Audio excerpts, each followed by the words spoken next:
Well, because the medical doctors, chiropractors, physiotherapists, they don't necessarily know the latest research. They know what they were taught 10 Very years ago, true. 20 years ago. Very true. They also see your problem through the lens of what's worked for others and through the lens of their specialty. Mm.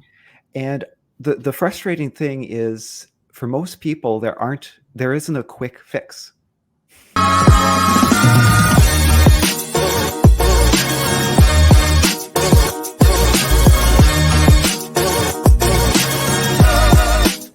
Thank you for joining us today. We're excited you're here to meet the author of today's book. Welcome to Digital Book Nook's Meet the Author show, where you can discover your next great book. With your host, D.G. Thomas. Enjoy the show. Hello, and welcome to today's Meet the Author show. Are you or someone you know dealing with the daily struggles of chronic pain? Have you ever wished for a clearer understanding of what chronic pain means, or perhaps wondered if there was a quick fix out there? Well, you're in the right place. Our guest today is Dr. Brandon Ramakko, the author of Pain is Not a Life Sentence, a guide to understanding and eliminating chronic muscle, joint, and nerve pain.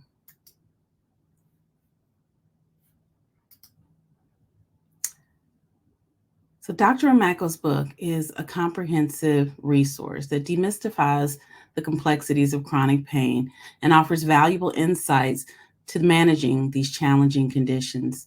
Stay tuned today for an enlightening conversation that may just change the way you think about chronic pain.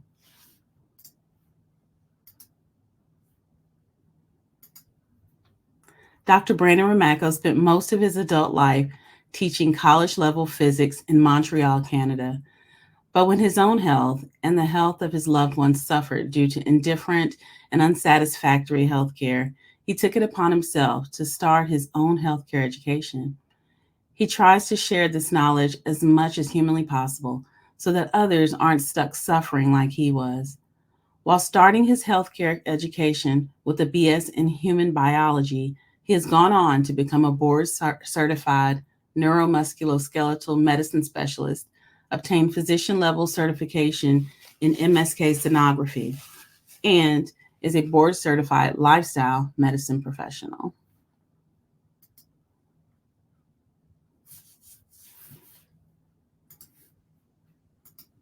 So without further ado, I'd like to introduce you to Dr. Brandon Ramakko. Hello, how are you? Hi, Dee. Thanks for having me. All right, thank you so much for being here with us today. This is such a conversation that I think that everybody at some point in time has experienced issues with pain. Like I know myself had some chronic issues with pain last year. I sprained my knee in January and literally was in pain from January until October of last year. And I tried everything: pain relievers, heat pads, ice packs, physical therapy. I even had the cortisone injections, which were great for 2 weeks. And then after that, the pain was back. Yep. And I did often wonder, where did this pain come from? How can I get rid of it? Will it ever go away? And I'll tell you, miraculously, or maybe not, I don't know, but it just one day disappeared in October. So knock on wood, I'm hoping it doesn't come back, but I'm hoping you'll have some answers today that just in case it does, myself and our listeners will know what to do, if we're ever facing a situation like that. So I want to start with what was your inspiration to write this book? And can you tell us about your personal journey of experiencing like chronic health issues and becoming a healthcare practitioner and how it's influenced your perspective on chronic pain management? So my personal experience, drove me to learn, and then once I learned, it's like, oh, I shouldn't keep all this to myself. That's quite selfish. Yeah. But let's go with my personal story first. So I had hurt my neck when I was young, 8-9 years old, and ever since then, my neck would sort of lock up every once in a while. and eventually it would start to get worse and worse. And I think in my 20s, it got so bad, I was hospitalized, and they had to, one particular bout, I couldn't get out of bed, basically. Wow. And they took x-rays and said, oh, you have arthritis in your neck. It's only going to get worse. Here, have a handful of sample Advil packets. Just take these the rest of your life. Oh. Good luck. Hmm. Now, I thought that was just going to be that. And another thing happened, hit by a car, knee injury. Wow. Canadian healthcare system, really slow, 8-9 months to see a specialist. Really? Yeah. And my knee was locking up at the time. So I couldn't do stairs. I was a gymnast actually at the time as my hobby, and I couldn't do gymnastics anymore. I was very depressed. So 8-9 months, finally see a specialist. Now it says here in your intake paperwork, you can't do stairs.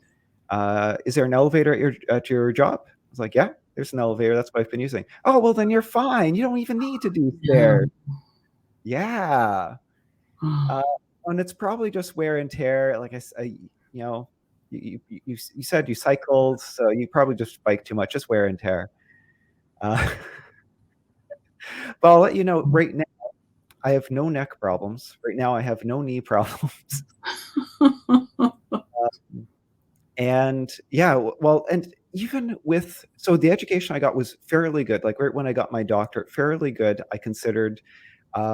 So my doctorate is in chiropractic, but I did it in a state where chiropractors are full physicians, primary care. And a lot of the instructors were the same instructors at the medical school. And so, but even then, now that I've done more education, I'm frustrated that I wasn't even taught even better. Yeah. Because with that education I received, it's okay for helping most people, but not all, particularly the people with really tough conditions. So once I started to figure it out with all this additional training, I'm like, I got to share this as much as possible. And so the book came to be out of, like, it just needs to get out there. Right. And I mean, that is information that we need to have. So let's get into the book a little bit. So your book dispels like common misconceptions of and quick fix solutions about chronic pain management. So what motivated you to address these misconceptions? How can readers benefit from debunking these common myths? You've talked a little bit about how you're motivated, but I guess how can readers benefit from debunking these common beliefs? Sorry. Well, because the medical doctors, chiropractors, physiotherapists, they don't necessarily know the latest research. They know what they were taught 10 years ago, 20 years ago. Very true. They also see your problem through the lens of what's worked for others and through the lens of their specialty. And the frustrating thing is, for most people, there isn't a quick fix, which is why some people get a little bit of relief here, a little bit of relief there, and it just comes right back, and it gets worse over time. And it's because it's multiple things on top of each other. That's why it's been so hard to pin down. Okay. The healthcare system isn't designed to help these people, because in my personal experience, it takes like an hour with each patient to even start to figure things out. And I had a fight when I was working for someone else. I had a fight with him, and I got in trouble. I had to go behind his back to spend more time with patients, because I'm like, they're not going to get better until I figure things out. I need more time. So it takes some of that education, some of that knowledge, and puts it in the patient's hand, into the reader's hands. Right. Now you might not know more about surgery than the surgeon, but you know more about your options than the surgeon does. Okay. A story about cortisone. I was working with a medical doctor who's actually an expert in inflammatory conditions. So he had hip pain, and he was, went to a doctor, and he thought he needed an MRI. So I had to go to another doctor to have an MRI ordered. So okay, I'll order an MRI, and here, I have some cortisone. Let me inject your hip. And he's like, whoa, what the heck are you doing? Yeah. He's like, no, I inject everyone's hip. It is not inflammatory. Why are you injecting my hip? No, I do it to everybody.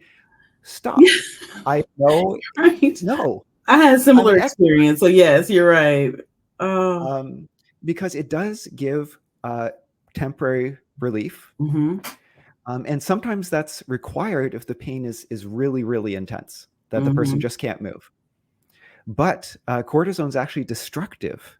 Mm. But maybe the doctor just wants to help. Oh, this is the only thing I could do. I only have this injection. I just want to help. It will definitely knock down the pain that day and for a couple weeks. Yeah. But it's destructive. So if you don't need it, and if you know you don't need it, and if you know it's destructive, you can be like, no, thank you. What about these other injections? Can I get PRP? Can I get prolotherapy? Do you have access to those injections? Mm. There are other options. So it's putting some of the control into your hands, so it's not this black box of you just don't know what's going on. That's great that you're giving this information about to inform the reader so that they understand what those options are. Because you're right, Mike. When I had my knee situation, the doctor came in with the cortisone shot already in his pocket before he even saw me, which I thought was strange. And I had read that cortisone shots could be damaging over time. And when I mentioned this to him, he was like, oh, no, it's not a problem. It's like it'll take like that's if you take it for a really long time. And, most of the time these shots last for like 4 months. So, you won't even need it that long. And I'm like, okay. And, when you're in that much pain, you'll take anything for the relief, So I'm like, fine, whatever, I'll take it. And I honestly believe it made my pain worse when the pain returned back. In research studies, it does. The pain does. Everyone's different. There's subsets of people where it breaks the pain cycle. Pain is in part of the nervous system, so it can reset the nervous system to get enough pain relief. So some people do get more permanent pain relief, but for most, statistically, it increases pain when it comes back.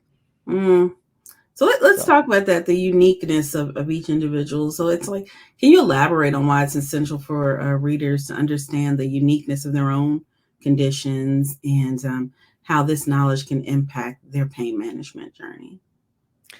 So it's hard to be general when we're talking about the specifics of individuals. But it's for example, again, using the professionals, knowing yourself that there's limitations to what they will do and what they can do. So, for example, you go to a physiotherapist and you start exercises and you plateau. The fact that your problem could have multiple facets and you've informed yourself, that plateau isn't necessarily where you're going to stop. Now, a lot of physiotherapists just run through a protocol, and that's the protocol they do. They just do that till the end of days. If you've stalled, you need to tell the physiotherapist, re-examine, give me different exercises, do something different, or you need to get help from other health professionals on top of that. Okay, I need to start these other things. Because I've plateaued with just this treatment, so I need more. I need more to get down to the bottom of this. I can't give up at this stage. Just some of the complications. Let's use a knee injury as an example. I see a lot of knee injuries. Scar tissue, particularly after a sprain or strain, that can cause pain to persist a long time. So in the initial healing, the body lays down sort of a patch of collagen that sort of quickly connects everything. Then over the next 2 to 4 weeks, the body goes through and remodels the tendon or the muscle to be normal again. But sometimes the patch doesn't get entirely cleaned up. So every time you go to use that muscle, the patch can connect to the skin, connect to other tendons, and it pulls in a painful way the other structures nearby. And so if you're just doing exercises, the exercises aren't necessarily enough to release that scar tissue. Now, for some, it might be because if you're moving, you're pulling things around, it can release things, but it might not be enough. So it can persist and persist. Now, I found people with scar tissue years and years after their initial injury, and actually not everyone is a miracle visit, but when you have the right diagnosis and the right treatment, it can be that miracle visit where I find, hey, this tendon feels stuck. Let me try to move it around. I give it some quick pushes. Yeah. They say, wow, this really hurts. I'm like, yeah, breaking scar tissue really does hurt. Sorry about this. It's like, oh, you're not my friend anymore. Well, just wait. You know, oh, my pain is gone. Okay, you are my friend again. You're like my best friend now, right? Yeah. Oh my goodness. So let's, we've talked a little bit about pain, but we really haven't discussed like what is pain, and like how is like understanding the mechanisms of pain, how that can benefit the individual dealing with chronic pain. So ultimately, pain is a product of the nervous system. It's ultimately created in the brain, the same part of the brain that's responsible for emotion, and it does also have access to your memories. Now, but I hate that saying, oh, your pain's all in your head, because that's very dismissive. Yeah. Pain is in everybody's head. Actually, all of our senses ultimately are signals created in our brain. Like our experience is in our brain. So it's very dismissive to say the pain is all in your head. That being said, understanding that pain involves the brain and involves the nervous system is important, particularly for people with chronic issues. They have found that people with chronic pain lasting more than a year, that taking time to explain how the brain works, step by step, 15, 20 minutes, statistically decreases pain an average of 30%. Just taking the time to explain. That's it. Wow. So obviously that's the first chapter in my book is how does pain work? I can go into a little bit. Do we have time maybe to spend 2 or 3 more minutes on this? Sure. Okay. So first off, maybe I'll say that pain is evolved as a protection system. It is not designed to let you know necessarily about damage, although that is one of its roles. But it's to let you know something's damaged, but also to protect you during the healing process. People who lose their sense of pain and often end up getting infections or losing a limb, an amputation. Because they get injured, they don't know they're injured, they don't know they should be protecting it, and it gets so injured, it's a lost cause, gets infected, and they have to cut off the leg. Happens to people with type 2 diabetes all the time. Late stage type 2 diabetes, they lose their senses in their feet, and they end up getting amputated. So it's necessary for evolution, that protection. But in that protection, the brain recruits all sorts of different sensors as part of the protection system. It recruits pressure sensors. It recruits motion sensors. So if your brain knows your limb has been injured, it might might give you pain with motion if it thinks it's to protect you. So the pain you're experiencing isn't proportional to some sort of damage that you're causing. It's proportional to how important your brain thinks it is to protect that joint. Interesting. So fear of moving, fear of damaging the joint, fear of, oh, I don't know if I should be doing exercises. All that fear can ramp up people's pain. Interesting. There's also pain sensitivity settings in the nervous system. Because the signals actually don't go directly to the brain. There's actually a set of brain cells in the spinal cord that relay signals. Under normal conditions, they're set to only send very strong signals to the brain. Like everything else, ignore. But if you've been injured and if the brain says, hey, pay attention, then the sensitivity sets very low. Of course, I've had people with one of these chronic pain conditions, you just touch their skin and they say, ouch. My goodness, I definitely didn't cause any damage there. Right. And I'm not faulting them. It's how the brain works to protect. And actually, some of those, when it's that sensitive, I've tried to distract them with talking, and I apply more and more pressure to their arm as sort of while they're not paying attention. And then by the end of our conversation, I'm like, I start tapping their finger, like, oh, it doesn't hurt anymore. Of course, I'm sure if I push maybe deeper in other places, muscle pain, scar tissue, there could still be Mhm. sources that cause pain, but trying to work on that overreaction, perhaps by the nervous system, Yeah. can be important. Okay. That's interesting. That there's a brain component to it. I mean, I think we kind of know the brain is connected to everything that happens in our bodies, regardless of, Mhm. I have absolutely no medical training, but I think we know that there's some brain component. But I also read that there's a link between joint pain and depression. So I don't Mhm. know if that's true or not, but that's what I've read, that there was like a link between that, or how that even works. Um, but the way you explain it, I can Mhm. definitely see how there would be a link between depression and joint pain, or any body pain, like the body aches, or just like all that kind of pain where you can't really explain exactly where it comes from, Mhm. but it Mhm. could be mental. That makes a lot of sense, actually. Mhm. All right, so we've talked about what pain is, but let's talk about quick fixes, right? So, how many people are looking for a quick fix? Pop some Tylenol, heating pad. I love my heating pad. So, Mhm. are there any types of chronic pain conditions that can be effectively treated with a quick fix, and how should individuals approach those solutions? So, in general, no. Okay. In general, no, because in general, if we're being general here, there's often an aspect of reconditioning as well to keep problems from coming back and to get back to doing what you love.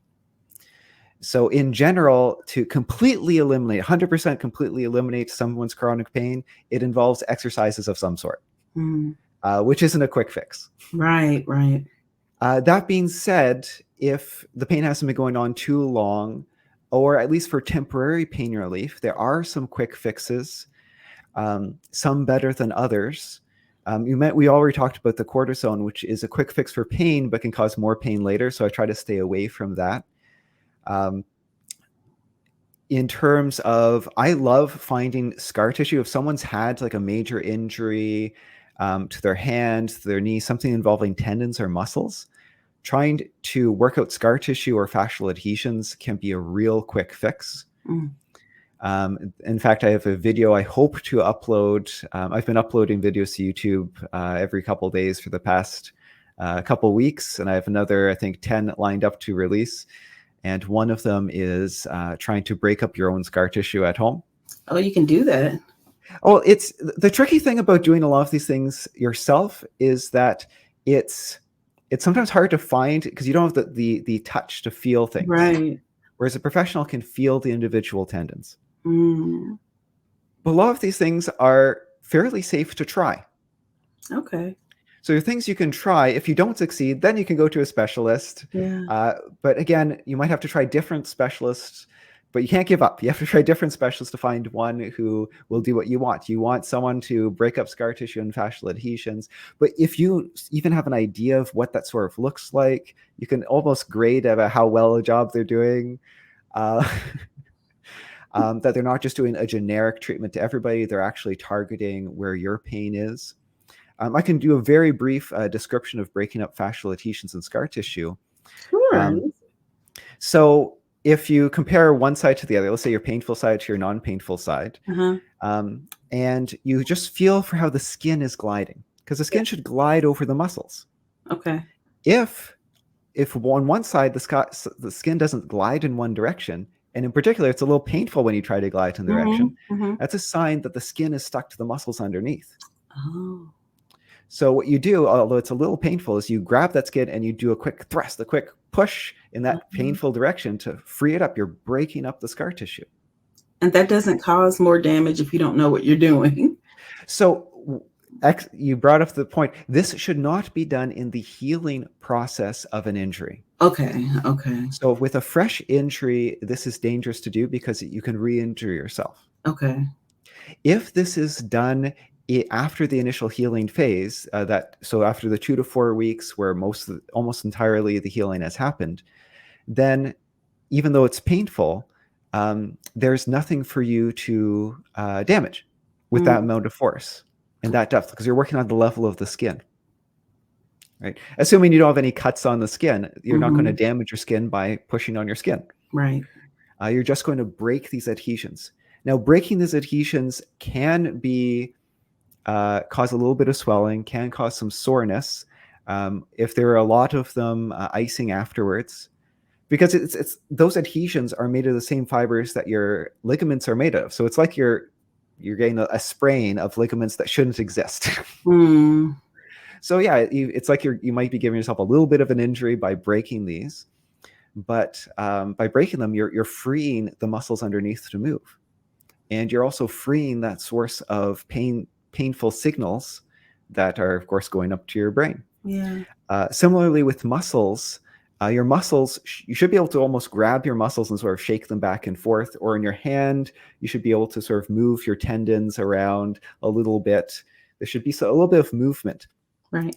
And they can be stuck, particularly like people hurt their hands all the time. So I find the tendons in the hand can be hurt. And yeah, I'll find lack of movement is, oh yeah, my hand's hurt for the past 10 years. And it'll be painful, but I and luckily we have samples on the other side often, so we can see what it should feel like. Yes. And we just sort of massage it until both sides have the same amount of mobility. So that can be done relatively safely as long as it's outside of that initial injury or initial patchwork phase, healing phase, because it's unlikely to injure yourself more than a normal person would. So question, how do you know you're outside of the healing phase if you're still in pain? So if so it's like, for example, I'll just use myself.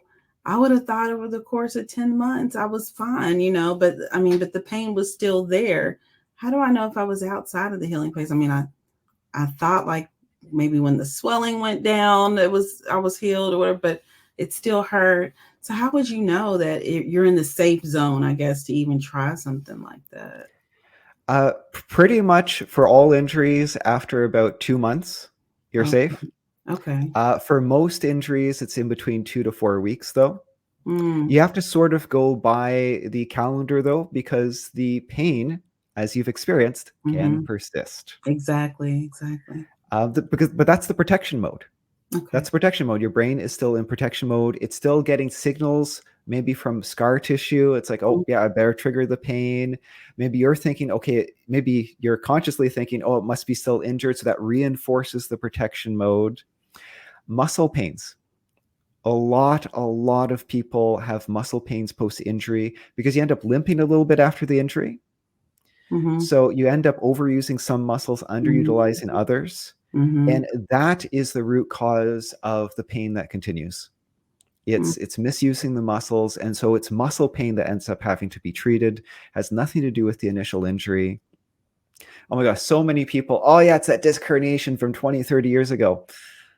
Probably not.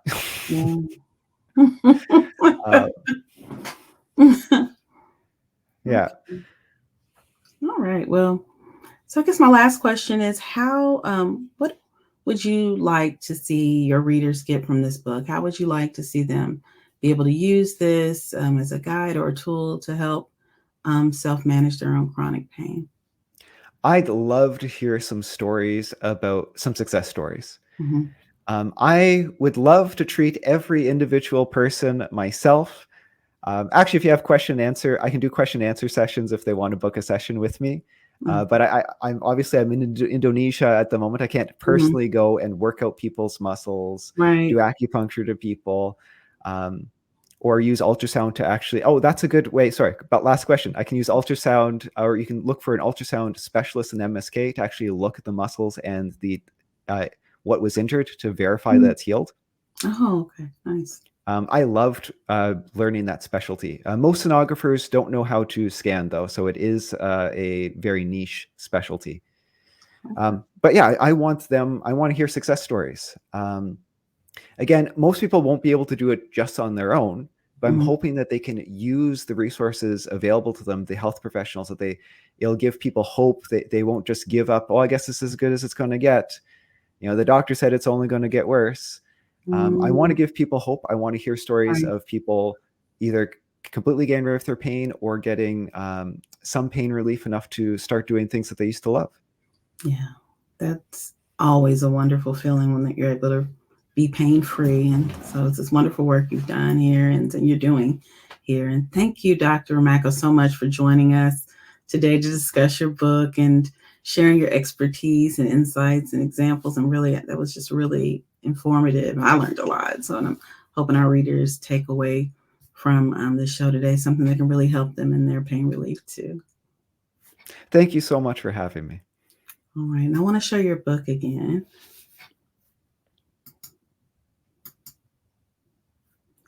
Okay, so Pain is Not a Life Sentence, a guide to understanding and eliminating chronic muscle, joint, and nerve pain.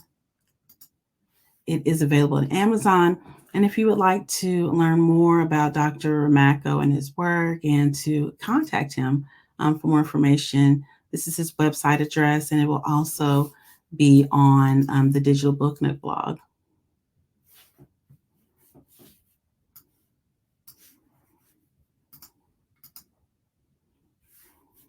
Okay, so don't forget to stop by the Digital Book Nook blog today to catch the remainder of our insightful interview with Dr. Brandon Ramakko, and we appreciate each and every one of you for tuning into the show. Thank you. Goodbye.